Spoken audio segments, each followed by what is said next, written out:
Anatomi dasar, sistem imun, limfatik, fungsi utama, melindungi tubuh dari infeksi dan penyakit. 1. Komponen utama, limpa, kelenjar getah bening, dan sumsum tulang. 2. Penerapan klinis. Tes darah untuk menghitung sel darah putih. Biopsi kelenjar getah bening untuk mendeteksi kanker.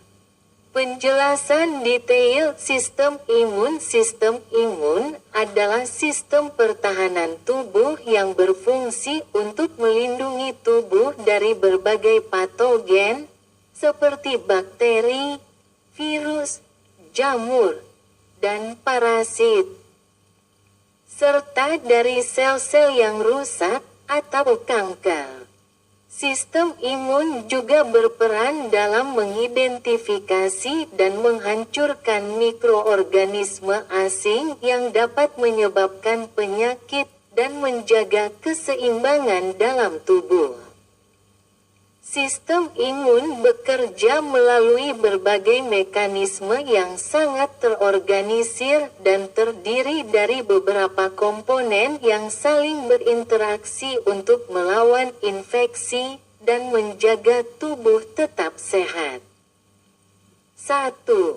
Fungsi utama sistem imun, melindungi tubuh dari infeksi yang disebabkan oleh patogen, seperti virus, bakteri, jamur, dan parasit. Menghancurkan sel-sel tubuh yang terinfeksi atau kanker, sehingga mencegah penyebaran penyakit. Mendeteksi dan menghilangkan sel-sel abnormal atau yang telah rusak. Membangun kekebalan tubuh, sehingga tubuh lebih siap untuk melawan infeksi di masa depan melalui respons imun yang lebih cepat. 2. Komponen utama sistem imun. 1. Organ dan jaringan limfatik. Organ-organ ini terlibat dalam produksi, pematangan, dan aktivitas sel-sel imun. Sumsum tulang, tempat produksi sebagian besar sel darah, termasuk sel-sel imun seperti limfosit, terdiri dari limfosit T, B, dan sel pembunuh alami. Timus, kelenjar timus, tempat pematangan limfosit T, yang penting untuk respons imun seluler. Kelenjar getah bening, limpa, tempat pertemuan antara limfosit dan patogen. Kelenjar getah bening juga menyaring limfa untuk mencari mikroba atau sel-sel abnormal.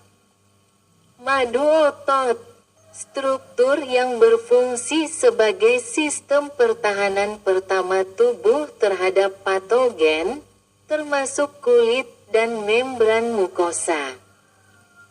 2. Sel-sel imun, limfosit. Sel utama dalam sistem imun yang berperan dalam mengenali dan menyerang patogen.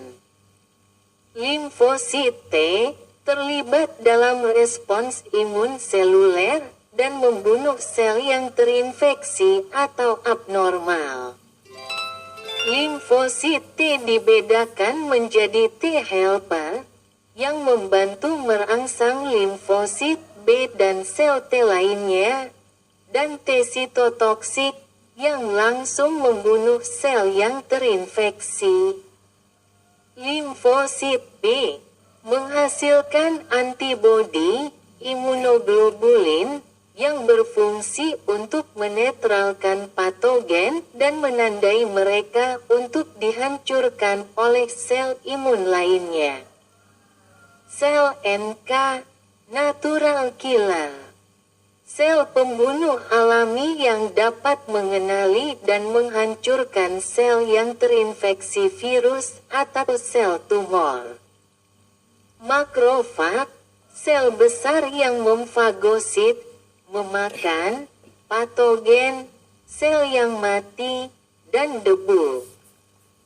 Mereka juga berfungsi untuk merangsang sel-sel imun lainnya untuk bekerja.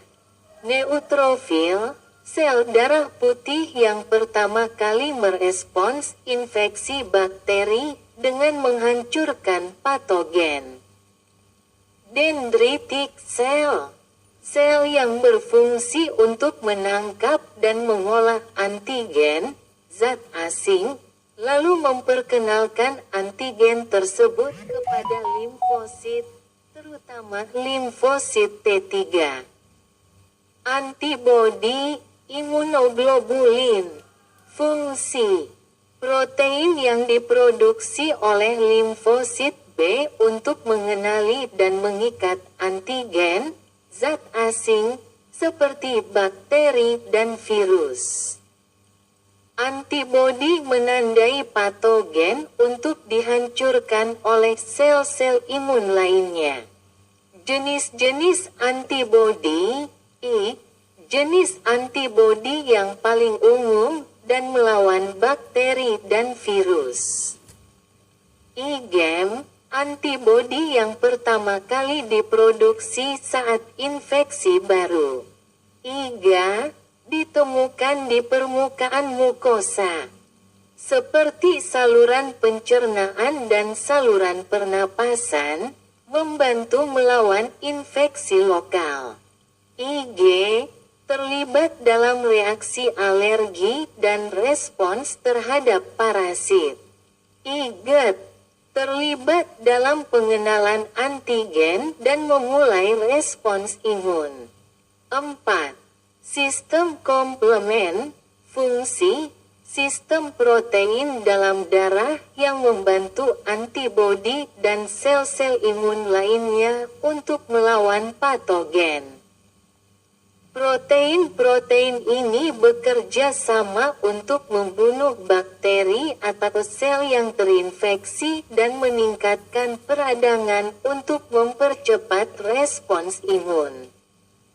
Cascading effect, ketika sistem komplement diaktifkan. Serangkaian reaksi kimia terjadi yang dapat merusak membran patogen atau menarik lebih banyak sel imun ke tempat infeksi. 3. Proses respons imun. 1.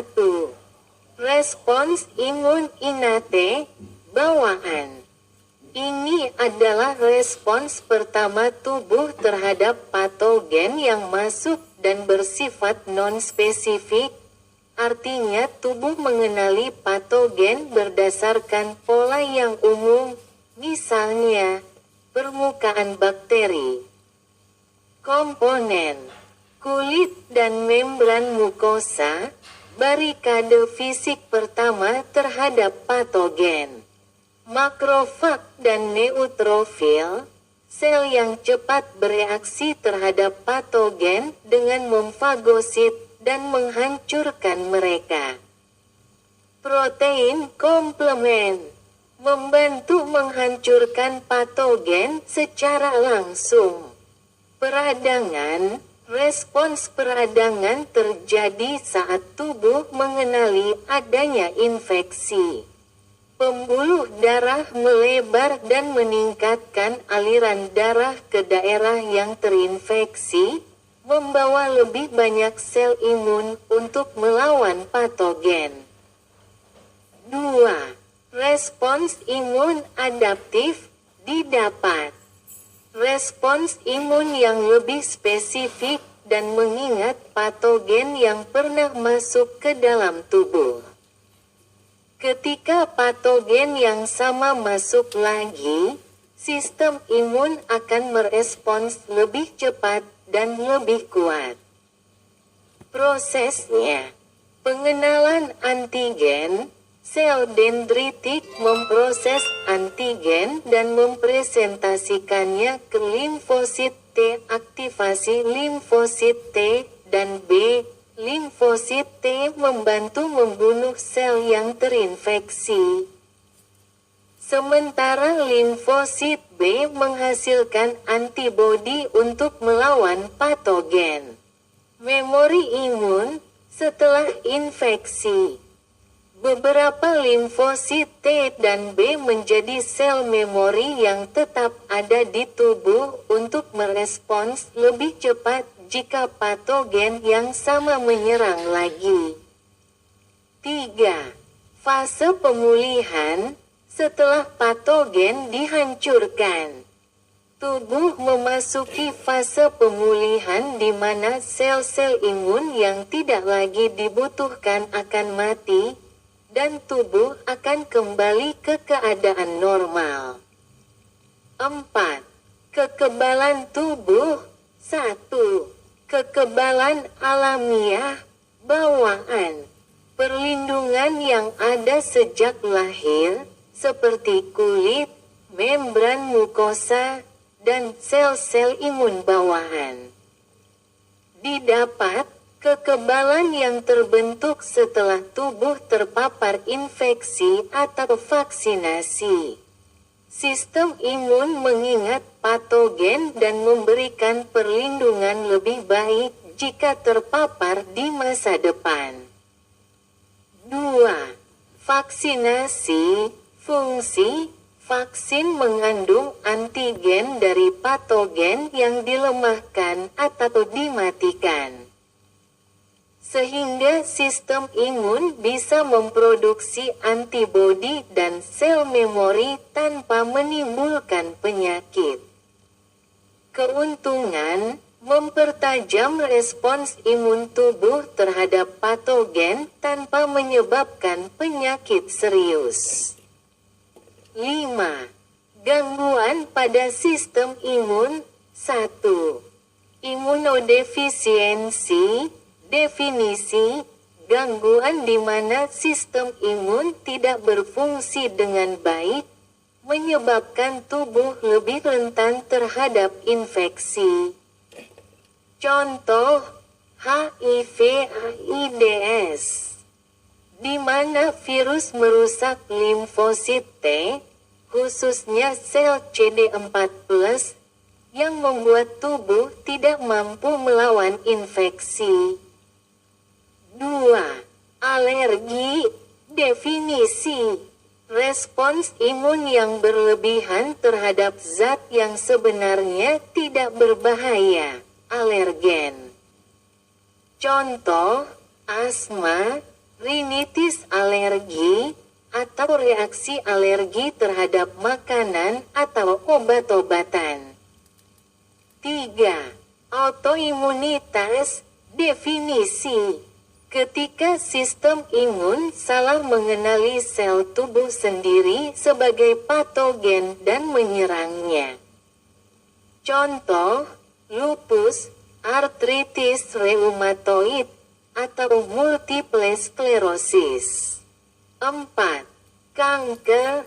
Definisi, sel-sel tubuh berkembang secara tidak terkendali, dan terkadang dapat menghindari deteksi oleh sistem imun. Contoh, limfoma dan leukemia, yang melibatkan sel-sel imun yang berubah menjadi kanker.